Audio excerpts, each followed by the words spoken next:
hear a very interesting story.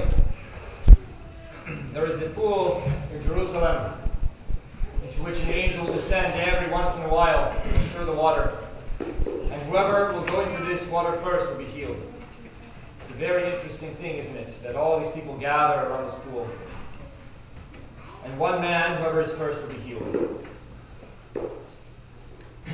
As a young person, I used to wonder a lot about this. But recently, in thinking about this, I thought to myself, what is the Lord trying to say? What is he trying to teach his people through this interesting reality, this interesting thing that he does, this great miracle that he works? And he works it seems, often, though it doesn't seem that people know when it will happen. At a certain season it will happen. The Lord is teaching two great things here.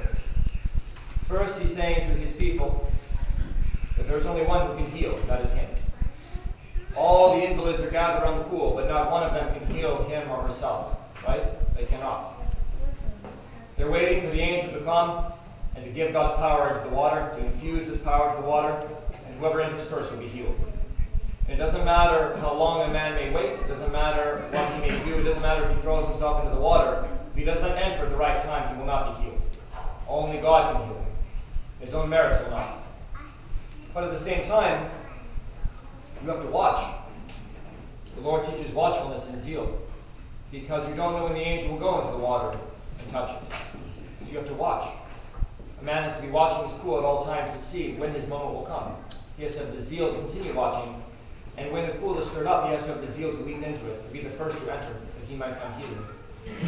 So the Lord teaches that he alone saves, but that a man must also have zeal. He must also have watchfulness. He must also be attentive. He must value the thing he wishes to get from God. If he values it, then he'll struggle to receive it. But he cannot earn it. He can never earn it. It's a gift from God. But God wants men to be attentive to what he gives, and he wants them to value what he gives. Because if we don't value our healing, if we don't value our salvation, we cannot retain it, we cannot keep it, we cannot maintain it. The paralytic is a great example of this, because the paralytic has been there a long time. And the fathers say a lot of great things about the paralytic. He has waited for 38 years, and he has not grown weary. He has not grown impatient. And the reason you can say that is because the Lord comes to him and asks him this question. He says, do you want to be made well? Do you want to be healed? How many people do you think would answer the way he does today? Right? He says, sir. He answers very respectfully. He says, sir, I seek to enter, but I have no one to put me in. Do you not think most people would say, why are you asking me such a question? Of course I want to be healed. I've been here 38 years. They would, of course, say many more things. Very unpleasant things to the one who asked this question. But the paralytic is patient, and the Father's law is patience. And he has zeal, a different kind of zeal. We think zeal is always translates into an immediate action. No, this man's zeal translated into perseverance. He had deep patience. He was waiting, trusting that God would eventually heal him. God did. The Lord came to him. The Lord visited him. He was waiting and he was watching, and sure enough, his watching paid off, and the Lord came to him and healed him immediately. Today we celebrate something even greater than that, actually. Today we celebrate St. Simon the Zealot, the Apostle. Does anyone know why he's called the Zealot? It's a very interesting story. There was a wedding in a city called Cana of Galilee. And the man who was getting married knew Christ. He knew the Mother of God.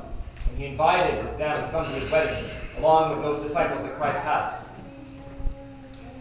And the man that was getting married was named Simon. And as he sat in his wedding celebrating, the wine ran out. And we know the story. The Mother of God, who is so gentle she doesn't want anyone to even be embarrassed, asked Christ to fix the problem. He did. And Simon was so watchful that he saw all of it. You know, it is one thing when people watch for the Lord in the midst of sin, in the midst of temptation. But a wedding is a great thing. A wedding is a moment in which all joy is before a man's eyes. His wife, his beautiful wife, is before him. He is in a wonderful place celebrating with those who love him. Wine and fine food is before him, and all are wishing him joy. Most people would say this is the greatest day of their life, to be married. And all of these things that are happening are good things. That's why the Lord blesses the wine. He blesses it, because it's a good thing to celebrate the wedding. It's a wonderful thing, a blessed thing. There's nothing sinful in it. But Simon was so watchful that even in the midst of all these joys, lawful things, blessed things, he was still watching God, still watching. And as he was watching, he saw this miracle that the Lord worked. And at that moment he believed that this man Jesus was the Christ, that he was the Son of God. And according to hood tradition, at that moment, when the Lord left the wedding feast, Simon left with him. He never looked back again. He left his wife, he left his family, he left everything and followed Christ. From that moment until the day that he died, he continued. That's why he was called a zealot. Peter was married, but Peter didn't leave his wife. Simon left his for the sake of Christ. He left everything for the sake of Christ. And that's why he was called the zealot. He was watching.